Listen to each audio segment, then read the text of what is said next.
Now we are taking an interview to Vandana Shiva. You talk about the earth as female. So what do you mean with this expression? Earth as female basically means that she is the mother who nourishes all life, of all beings, all species, including human beings. Yes, so how it is important to see the earth from this point of view?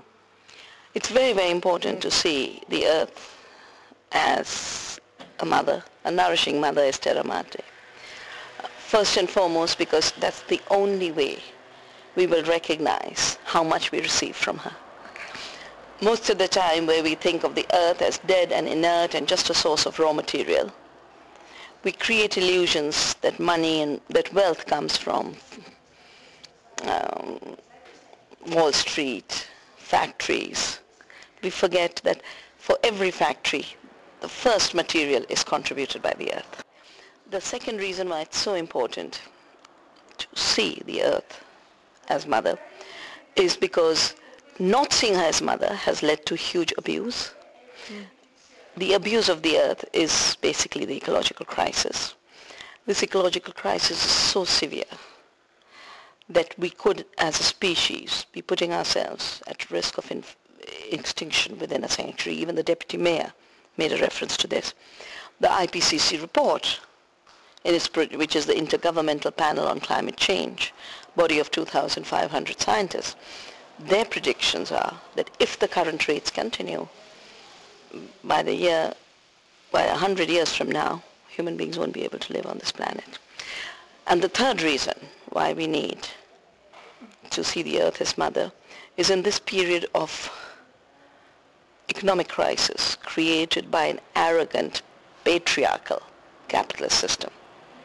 Because I see an economy centered on capital as an economy centered on patriarchy. It has given us all the multiple economic crises we face. People losing work, unemployment, the young not seeing a future for themselves.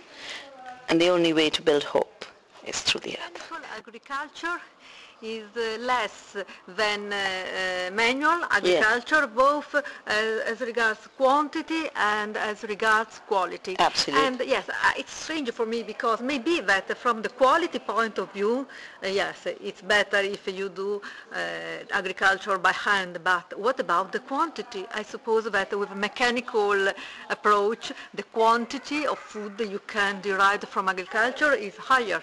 No, the quantity of food you derive from agriculture is lower in mechanical industrial systems. Why? What is higher is single commodity production.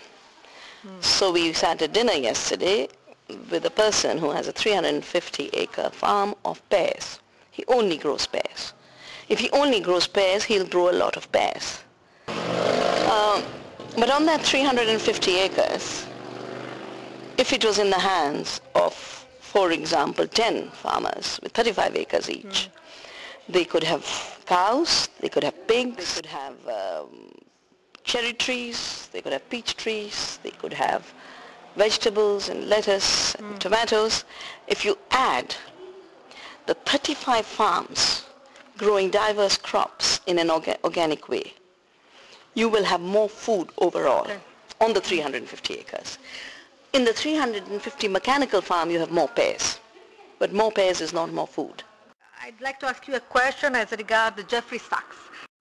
Your critic to his book about the way how to go out from poverty. First thing that I critiqued about Jeffrey Sachs' idea and vision is that he thinks people in agriculture are poor by definition. And for him, a model of development is getting people out of agriculture. He says it very clearly that the slave factories in Bangladesh that make cheap clothing are the first step out of agriculture, and therefore we must tolerate that slavery because it's an escape from agriculture, as if agriculture is worse than slavery. You know? Now, the fact that agriculture has become unviable is because of the larger economic context. Yeah? You need to change that exploitative context, the context that is not giving full prices to the farmers. You don't continue in exploitation and then say get people out of agriculture because, no matter what the alienated people think, half of humanity is in agriculture. One. Two, if people aren't in agriculture, we won't have food. So to propose that development means get people out of agriculture is wrong. My book, Return to the Earth, is in effect saying, get more people back on the land. Mr. Jeffrey Sachs, you go back on the land, and you will learn a few new things out of that.